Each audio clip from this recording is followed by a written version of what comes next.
talking? Like 2 hours. I don't know. Did we actually get to the things that we wanted to talk about? Well, that's the beauty of curiosity. We talked about traffic. We talked about John Mayer. Yeah. You know, most importantly, you were in a Thai prison for a period of time. Oh shit. I don't think I've talked about that on another podcast. You guys might get the first break here. Yeah. I mean, like... No, I have talked about it on the podcast. I'm lying. But yeah, I think. I was. And so, like, I just want... like, there's, like, how you got in, how you got out, like, what you learned. And, oh, dude. This might be a part 2. Yeah. But I'm going to go in. I'm going to dive in. Maybe not a part 2, but take us there, man. Like we can split this into 2 episodes easy. Okay. Yeah, pretty easy at this point, I think. So Thai drug prison. Man. All right, so I had taken a break and come back home to attend a music festival that one of my good friends had organized and put on, and a pretty big. It is kind of a controversial thing. I don't want to get canceled by exposing my affiliations. I'm kidding. I love you. You know who you are. Like I came back and still in my haze, right? Still, you know, I came back for a month or 2, wanted to take a break, but dude, I found some wild drugs that summer. Like, did a whole lot of acid, did some dischloroketamine. Do you guys know what that is? Holy shit. You know, I'm not super in tune with the drug culture. So I'm learning a chemical so engineer, much so usually the chemistry I've like heard of. So like I am learning put it so much of together it. that It's fascinating. dischloroketamine is the chlorine molecule removed, right? And it creates this super drug, really, that at the time was legal in Lithuania, and it was all over the dark web and stuff, and you could get it for stupid cheap, right?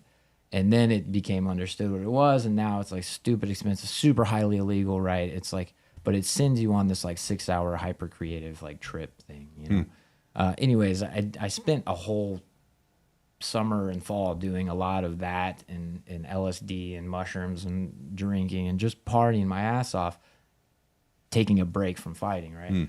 Well, I get this idea at the end of this music festival that I'm gonna pitch his music festival to Thailand. We're gonna do this music festival in Thailand. You know? And because I had connections, I had friends in high places there, and you know, we're gonna go there and we're gonna pitch it. And because what did I do every weekend in Thailand? If I wasn't training for a fight, even when I was training for a fight, what was I doing? I was going to music festivals, getting paid to party with people as their bodyguard, basically. Like, I would, you know, security for my friends. Yeah. And they would pay me to go to the music festivals. But, dude, I was just like, what the hell? They love this stuff here. Yeah. It's every weekend. There's a music festival. There's an EDM festival. There's something going on every weekend in Thailand, just about at that time. So, and I told him about it, and I'm like, dude, I'm connected to this guy. He runs this thing, and they've got it. They're like, well, he's one of the biggest there. We could partner, yada yada yada. He's like, yeah, let's do it. Go over there. Take one of my people and go over there, right? Well, I go over there and take this person, and we do more drugs, and you know, and sure enough, the person I was with, completely like Thailand. It's Yakuza style, you know, like if you understand that. Just saying that Yakuza, this is Japanese culture, completely different than Thai culture. But my point is like in a lot of Asian cultures, it's you sit with the families and everybody has dinner and food and stuff, and you don't talk business. You don't talk business until the families leave, and then it's whoever's actually important to the business conversation is still at the table. That's just typical. So I tell this person, I'm like, hey, you can't go in here and act like your boss. And you can't come in here and act like you normally do in business conversations. Do you understand that? You know, and what did he do? He goes in and acts like normal, you know, and pisses off my friend, who's one of my closest friends, texts me in the middle of the dinner. Like, hey, this guy's offending everybody. He's like, hey, dude, who is this joker you brought here? And what is he doing? Right? Creates a big fight. Or like the basically like when it's actually time to pitch, everybody leaves. Wow. Like everybody, the families get up, and guess what? The person that owns the production company and his funders and the business manager, production managers, everybody leaves with their families at the end of the dinner. And we go out, and my buddy texted me. He was like, "Yeah, dude, your boy just fucked this whole thing." Like, you know. And so we go outside, and we get in this big fight. And I'm like, "Dude, I can't believe you just we argue and fight." And I'm like, "Dude, fuck you. I'm going out." And I hit some friends, and I went to the club that I used to work security at. Sugar, big hip hop club in Bangkok. If you've ever been to Bangkok and you are like, "I want to go to a hip hop club," there's one of 4 or 5, and this is the one on one of the main party streets, right? I used to work VIP security in there, and that's how I met a lot of interesting folk. So I go out, and same thing. I meet up with some people that I knew. These couple girls, Thai girls that I knew from working the bar. They're like, "Come hang out with us and this guy. We don't know him, but he's a foreigner here to party. Like, just make sure he's cool, I'm like, "All right, yeah, cool." 'Cause they knew that, I'm protected by nature, and if you're a friend of mine, I'm gonna make sure you're good. Yeah. Get to know this guy. He seems like a nice dude. He's cool. He's Swedish, like some in tech world or something. And night goes on. Clubs start shutting down around 4:35 a.m. And they're like, "Well, come back." He's like, "Come back to my hotel, and we'll hang out a little bit longer." And he's like, "Yeah, I got a penthouse, and I forgot which building it was. One of the tallest, one of the biggest, one of the biggest hotels." And like, "We'll come hang out." I'm like, "All right, yeah, cool, sounds cool." And I asked the girls, like, "Y'all cool with that? You want to go over there?" And they're like, "Yeah, let's do it. All right, cool, yeah, all right, fine." Get in the car. And I know this is a thing in Thailand. We're not even 5 minutes away from the club. Literally, the roads that lead out of the party areas Sure. have checkpoints. Yeah. It's just gonna happen. You know what I mean? It's just gonna. I knew that. Well, they pull us over, and they're like, they start asking us where they're going, and a cop recognizes me right away. He's like, "Oh, Nak Moy, Lucha Khon." He's like telling me, he's like, "I know you. You're a fighter." Like Nak Moy is like fighter, right? Yeah. He's like, "I know you. You fight Mac Muay Thai. I'm like, "Yeah." He's like, "You fight on Max?" I'm like, "Yeah." I was like, "Oh, okay, Stan. Where you go?" "I don't know. Go party with them. I'm just, communicating with them." Yeah. and then they're talking, and they're asking everybody else, searching our wallets, searching our pockets, and then they're searching the car. And a cop comes back, and he's waving a joint of weed around. He's like, "Oh, look what we have here," being funny about it. And I'm like, "Oh, because I know what happens next." I mean, they want money, right? They want you to pay out. Did y'all have that, or was that planted? That's debatable. Okay. And for my reasonings of wanting to potentially go back to Thailand, I don't Stay know. silent. Okay. I don't know how that joint got. It was probably mine. Okay. Yeah, it was mine. It was my joint of weed. Probably. Okay. We can also edit that out if we need to. Yeah. So We'll go ahead and edit that out. you don't have to. It doesn't matter. I mean, it's not like a unknown thing. It happens in the fucking United States of America that people get planted with drugs. True. Okay, I don't know if I got planted with drugs or not. I was kind of fucked up. It may have been my joint. Maybe. Probably. In the guy's trunk. Yeah. Well, so they ask everybody, like, "All right, so you sep ganja, nah? Like, means you smoke weed?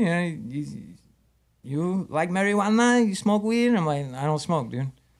And everybody's like, "I don't smoke." And then they walk back, and they're like, because the next thing is they take everybody to the cop station. Everybody has to piss test if nobody claims Sort of it. admits to it. Okay. Yeah. So that's Thai standard operating procedure.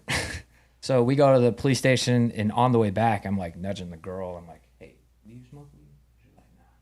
And I asked the other girl, "Do you smoke weed?" She's like, "Nah."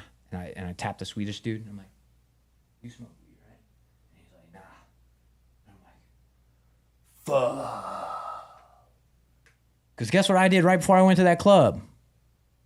Smoked weed. Guess who was the only one that tested positive for weed? Me. Naturally so. So, yeah, it could have been my joint. So I'm the one that they're like, "Okay, you're the one." And they set a price, ticket price, I'm going to call it a fine price of 100,000 baht, which is around $3,300 Okay. at the time, 3,000 to 3,500, somewhere around there, right? I don't have that, Yeah. you know? And I'm like, oh God, it's like 6 a.m. at this point. I'm like, oh my God, what am I gonna do? So I start calling the person that I was in Thailand with, that I had just gotten in a fight with, which is the whole reason I went out to party anyways. I'm calling and calling and calling. I'm leaving voicemails. I'm like, hey, dude, I got in trouble. Like, the cops picked me up on some weed, some dumb shit. Look, I just need the money out of my bag. You know, like, yeah, I just need you. Somebody's going to come get that money, you know? Well, this was already after I had already called my gym boss. Basically, the guy that runs my gym that I fight for, who's also one of the largest promoters in the sport. His gym is known as one of the best in the world. He is a Muay Thai celebrity and runs the fucking sport, basically. Yeah. I mean, more or less. You know what I'm saying? Like, he's a dude. I'm calling him at 6 a.m. He doesn't even know I'm in Thailand. He thinks I'm at home. He thinks I'm in the U.S. for another month. Yeah. And I'm like, what? He's like, Sanzo, why are you calling me? I'm like, boy, I'm in Tonglo prison. Can you imagine me like calling this my gym boss at 6:30 in the morning? Like, I'm sorry, I'm in the police. You know, like, and he laughs at me and he's like, let me talk to the police. All right, okay, so he gets on the phone with the police general and they're laughing. He's looking at me and they're laughing and shit and talking and talking, and then he gives the phone back to me, and Bo picks up and he's like, Sanzo, you have to give them 10,000 baht instead of The 100,000. 100,000. I'm like, oh, okay. Oh, yeah, that's about. I got $300 in my backpack. All right, cool. So that's when I started calling, calling my guy, right? Well, he freaks out, hears that I'm in jail, takes my money out of my backpack and flies back home without me. Oh, no shit. Yeah. Yeah. Jeez. Locked up abroad, all running through his head. He thinks some Thai mafia people are going to come get him. I don't know. No, he was just a piece of shit person and was like, oh God. And, took off. So my Thai friend, I call my Thai friend. I'm like, dude, go to this hotel, and get my money and come back to the Tonglo police station, please. And just get here as soon as you can. They're going to let me go. I just need to give them this money. Dude gets to the hotel, calls me. He's like, they won't let me in. I'm like, what do you mean? And they're like, well, they said that your friend left. I'm like, what? And they're like, yeah, your friend's gone. And I'm like, dude, let me talk to the lady. And she's like, they won't let me in the room. And I'm like, dude, let me talk to the lady. So I talk to the lady in Thai. I ask her politely. I say, look, this is my friend. Please let him in. I'm having a situation. I need him to go into my bag and get something, And they're like, she's like, you sure? Yeah. And I'm like, yes. And so he goes in and he's like, dude, there's no money in the bag. I'm like, what? He's like, yeah, there's no money in the bag. I'm like, no. I was like, is there another suitcase there? Do you see nobody's in there? He's like, no, there's no suitcase here, and all your stuff is just left here. The guy's just gone. He's just bailed. Bailed. Left me. Just bailed. I'm like, oh, no. So I'm like, oh, God. And my friend's like, dude, don't worry. I'll bring you the money. Don't worry. I'll bring you the money, I'll bring you the money, and just pay me back, and we'll get you out. I'm like, all right, cool. So I'm sitting there in a room like this with these cops all looking at me, waiting for this money to show up, and they're talking and bullshitting. And I'm sitting, and I'm like, can I make a phone call, I get this crazy idea that I'm an American citizen. I don't have to be taken advantage of like this. I could just call the U.S. Embassy. So I get the bright idea that I'm going to call the embassy. And I'm like, all right. So I call the embassy. I'm like, hey, yeah, so look, I'm at this police station. They're trying to take money off of me. And they're like, well, what happened? I'm like, well, they pulled us over to checkpoint and there was weed in the car. I think they put it there. And they're like, well, did they drug test you? And I was like, yeah. I'm like, well, did you fail it? I was like, yeah. And they're like, well, you broke Thai law, bro. We can't help you. Oh, wow. I'm like, oh. I'm like, wait. They're like, yeah, we can't do anything to help. I'm sorry. Like, but we'll monitor this case. I'm like, oh God. All right. Looks like I gotta wait for this money to get here. 5 minutes later, I get off the phone. 5 minutes later, the phone rings at the police station. The U.S. Embassy is calling the police station to say, hey, by the way, this case is being monitored now. So. Oh, no shit. Yeah. Yeah, so guess what? That $300 that was on the way, Yeah, doesn't matter. That was probably going to pay for them to have a nice evening out and nice dinner and whatever, drinks, whatever they wanted, to all 6 or 7 cops that were in there. They don't get it anymore. They don't get it anymore. The whole fucking ordeal, they don't get any money in their pocket anymore because the U.S. Embassy is now monitoring the case of an American citizen being arrested in Thailand. How do you think they responded to that? Very upset. Very upset, and pushed me through the system and threw me into Krong Phem, a Thai drug prison. And not just Krong Phem, they put me in the drug block with lifers. Nobody else was in that entire 400-person block prison that had white skin other than me and half Chinese, half Thais that have lighter skin. Like, the only other foreigner in that entire 400-person block of this prison was an Iranian drug mule that couldn't speak English or Thai, and they didn't know what to do with him, so they just threw him in the drug block. Yeah. Whoa. So, yeah, I found my way into Thai drug prison. That's wild, man. Yeah, so that's how I got there. The whole story inside is absolutely absurd and just like a lot of wild stuff that, like, I mean, you can see Locked Up Abroad, you can see all the movies you want, but like a lot of that stuff is kind of embellished and Hollywooded up and just kind of nutty, you know. But I saw a lot of things that reinforced my discontent with Western society and really gave me a strong appreciation for their culture, because it was apparent within the prison. Yeah, because you weren't there just for a night. You were there for... Dude, I thought I was there for 3 days. Yeah. No. So they only let people out on Tuesdays and Fridays, right? Accepting holidays. Exactly. How many Buddhist holidays are there in a year? Almost as many weeks. So, I'm kidding. But there's a lot, and they happen a lot in Thailand. And when they happen, everything shuts down. One of the biggest complaints from expats is, I can't get alcohol today. Why? Because it's a Buddhist holiday. But there was a Buddhist holiday last week. So, you know, it just happens a lot. Yeah. Well, so I had 3 days, I thought.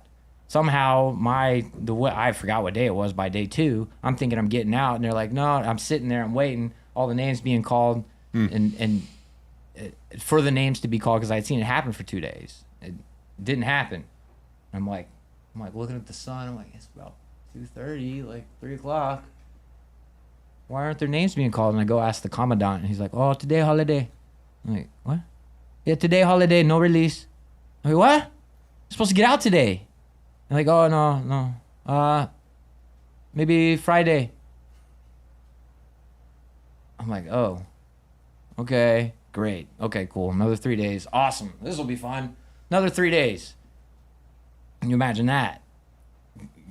Like, I mean, I hadn't even explained the conditions or like what's going on. Like, Yeah. I'm just like, I spent 10 days there.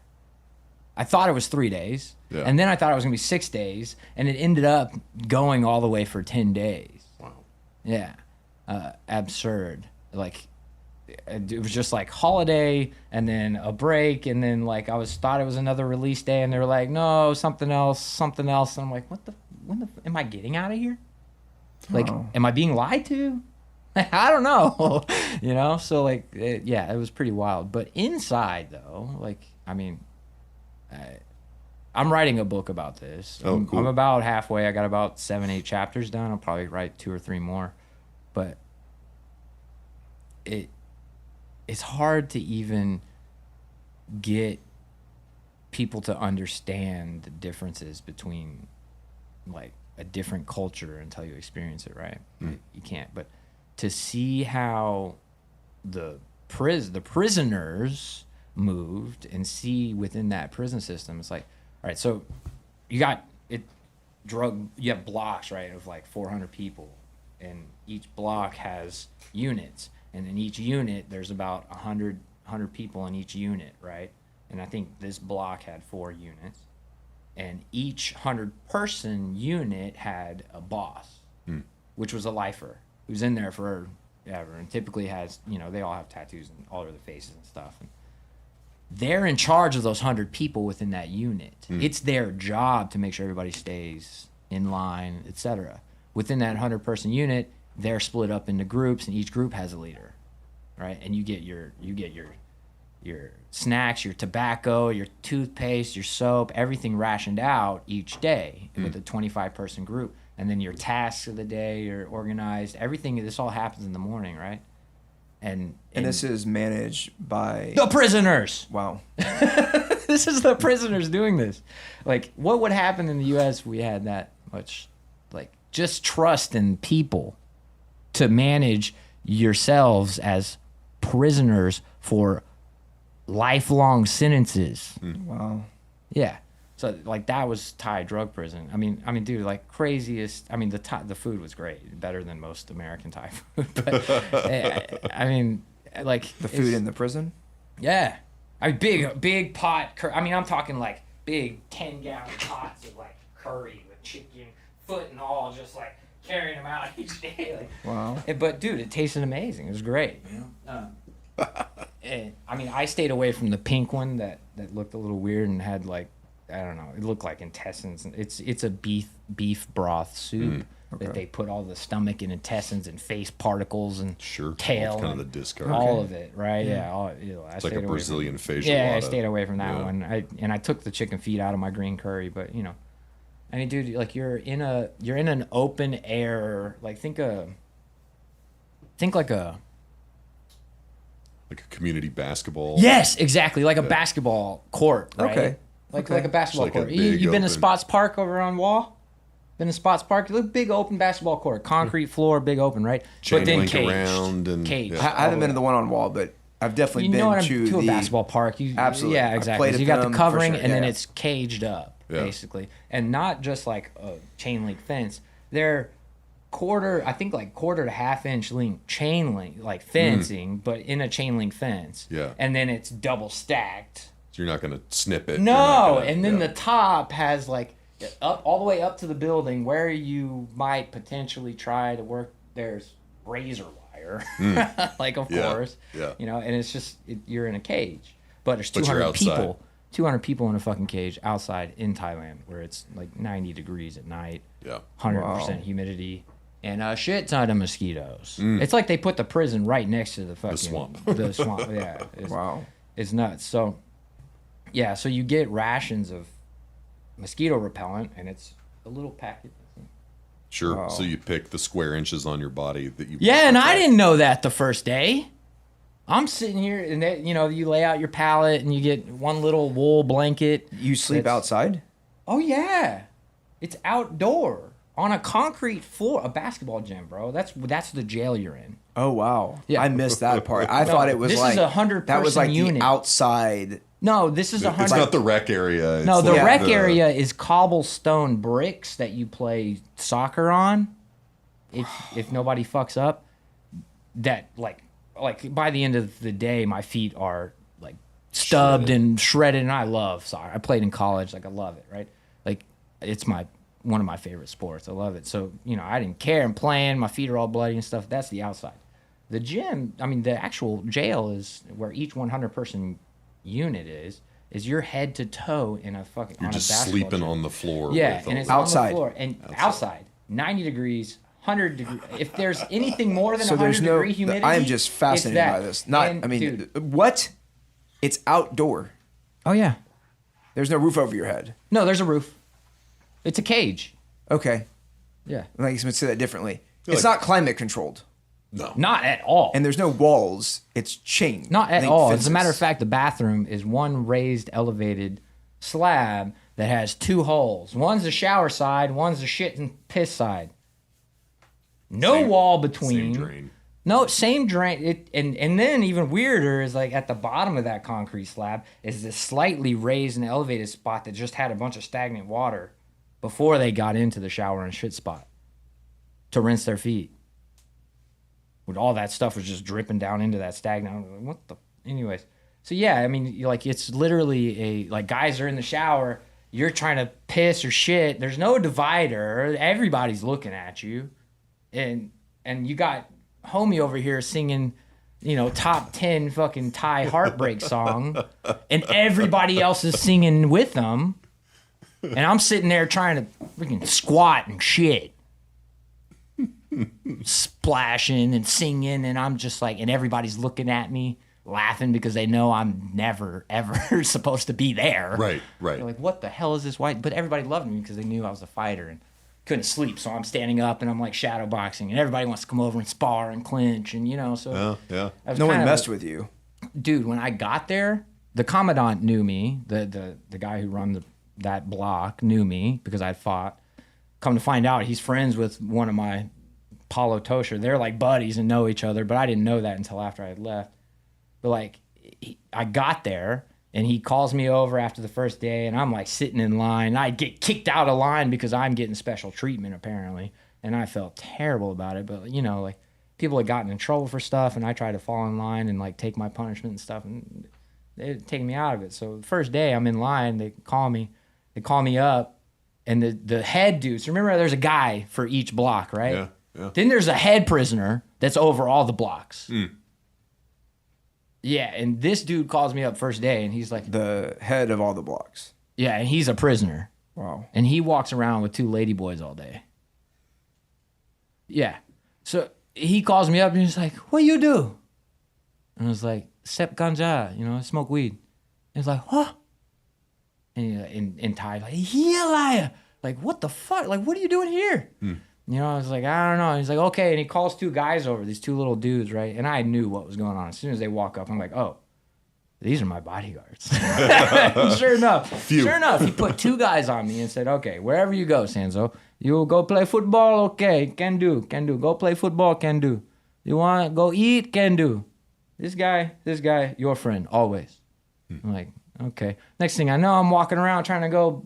These dudes are watching and following me like hawks. Whoa. Yeah.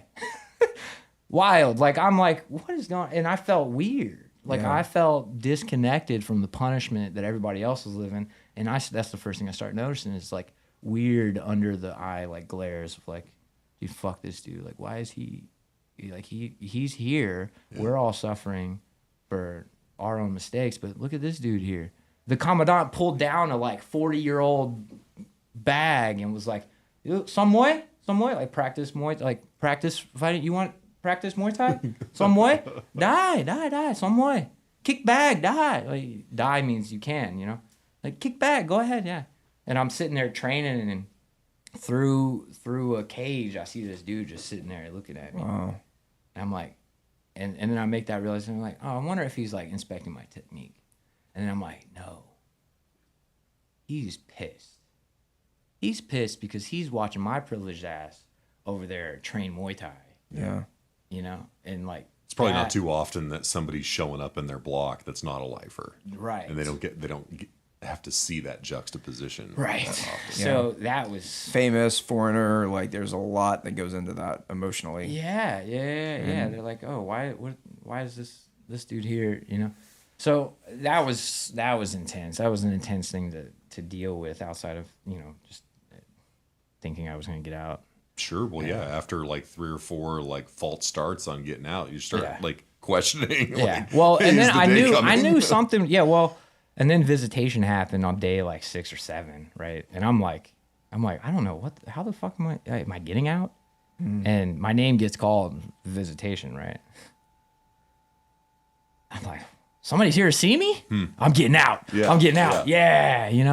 And I go and you go through this cage door just like, you see on TV, but it's outdoor. No inside. It's outdoor. And, you go through this little cage, little hallway, outdoor hallway. And then you sit down and I'm like, what the hell? And I walk through this cage and the guard like points me to a seat and I sit down and I look up and across a little glass and cage and it's my ex-girlfriend that's like Thai mafia. Yeah.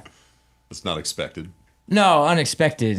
Very unexpected. How does she know you're in I Thai don't prison? know. Wow. I don't know.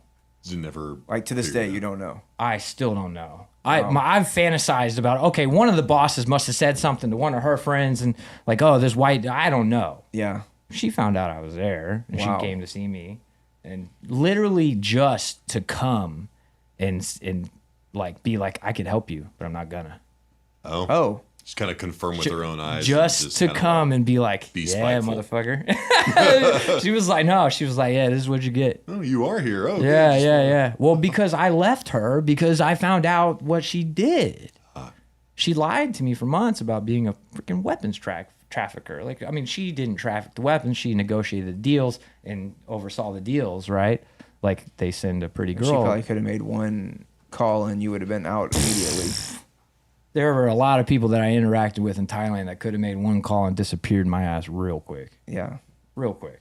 I don't know how I navigated that well enough to come out alive and talking about it on this podcast with you guys. But Yeah.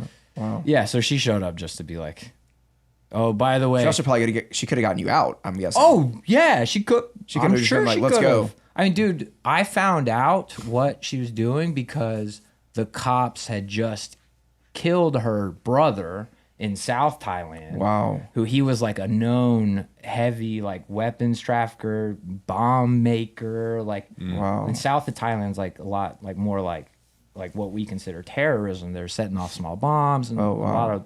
a lot of stuff there, right? And he was really well known.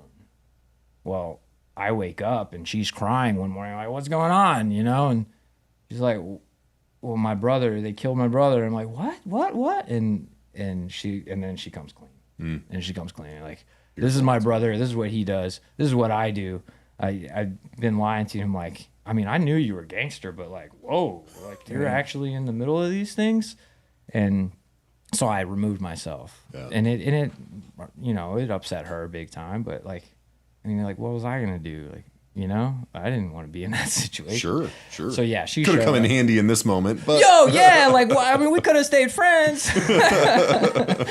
But yeah, Didn't want it to go to that level. You Yeah, wanted to stay- so I so finally a brief it conversation amicable. probably. a She's brief, a just very like- brief, like, look at me, smile, cry a little bit, act like she cares a little bit, and then be like, okay, bye. By the way, when you get out, if you want real work, call me. You know, that's what she said to me. Like, she's like, you want to do? You think you gangster now? You want to do? You call me after, okay?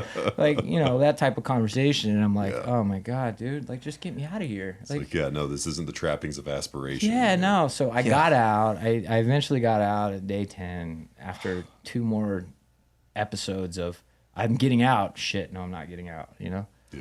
And get out, and my gym boss is like, okay, Sanzo. Because I had a choice. It was either stay in Thailand and do a 6-month probationary period or go back home and have a 5-year ban. Wow. So I was like, okay. And Bo was gracious enough to be like, all right, Sanzo, work now. You know, just fight. Just focus and fight. I'm like, okay. You know, because I didn't want to not be able to come back. So I did that 6 months of, you know, probation and fought and had some of my best fights. And then, you know, then got kicked out of Thailand for overstay. Oh, really? I mean, it was on some stuff with the whole, it's like I got out, they were like, you have 6 months. And at like month 5, immigration police come up on me and they're like, let me see your passport. And they're like, okay, well, here's my passport. But here's this piece of paper that says that I got to be here. I have serve to my be time. here before I renew my visa. And he's like, let me see your visa, overstay, who come? I'm like, no, look. And he's like, this little paper, this little police, me big police. I don't care. You come, you go home. I'm like, what the fuck? And sure enough, so I spent 3 days in immigration detention center and then got sent out. Immigration detention center might have been worse than the prison, actually. Was it outside? No, it was inside in a room like this with 20 people. Oh, Head to toe. wow. Yeah, head to toe. Good hell. Yeah, so I had a fun time in Thailand. Oh my gosh. So find your way home and Finally get home, and when I get home, that's when I started diving into the throwing events and getting back into the music festival stuff that I had done before I had moved Right. to Thailand, and you know, and that's when Selfish Heart started. It's a wild story, man. Thanks for sharing it. It's something else. Really is. Yeah, this might be 3 episodes. I don't know. This is beyond fascinating. Yeah, this was a ton of fun, man. I appreciate you taking the time. This is super cool. This Yeah, is, dude. I mean, look, like Thank you guys for said, sharing your Look, experience. yeah, I mean, dude, vulnerability and being open, like I'm all for it. Like I don't have anything to hide from anybody, but the the thing is like the curiosity that you guys talk about, it's like it's not always gonna end the way you want or think, right? Sure. But as long as you take those experiences and you learn and grow from it, that's what matters. So Well, at the end of every episode, Yep. we love You gotta- to ask a question. Uh-huh. We've covered a lot today.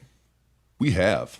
It's been a I don't know that I can have any more answers for you guys. It's been No, a really no, beautiful. this is a question for the audience. Let's get This it. is Let's a get question that we don't answer. Oh, okay. A question? I like it. And so I kind of want to go with, how are you watering the colors of your mind? Are you asking me to answer? Nope, No. this is I like This it. is the question that are we leave are the we in audience. We're leaving the agreement audience with- Yeah, that's the question. it?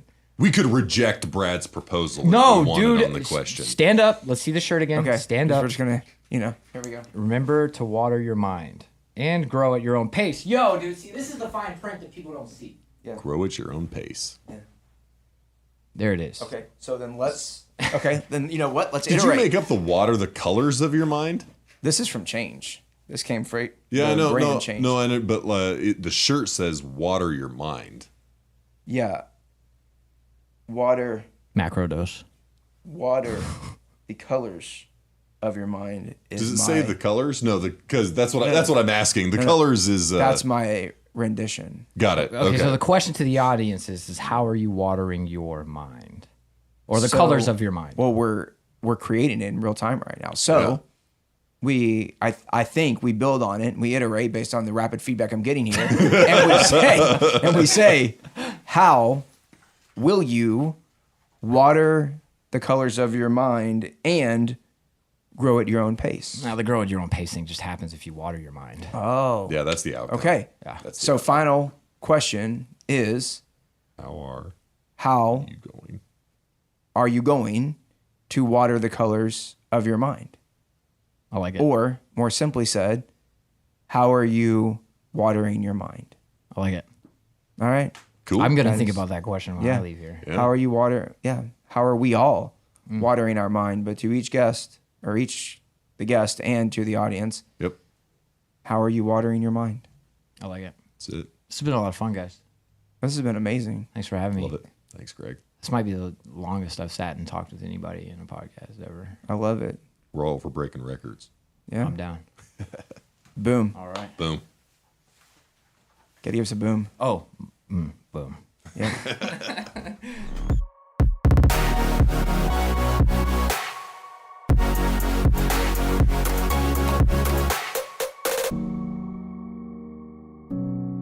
Onward